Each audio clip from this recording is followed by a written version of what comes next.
আলাইকুম, আশা করি সকলে ভালো আছেন। এ হচ্ছে জৈতুন। জৈতুন এখনো পাকা ধরেনি, যে অল্প কিছু পাকা ধরতেছে আস্তে আস্তে। হয়তো কিছুদিনের মধ্যেই সবগুলো পাকা যাবে।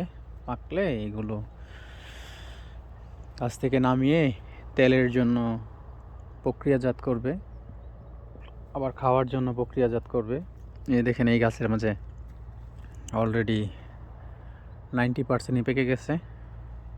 এইগুলো গাছ থেকে উঠাবে সকালবেলা।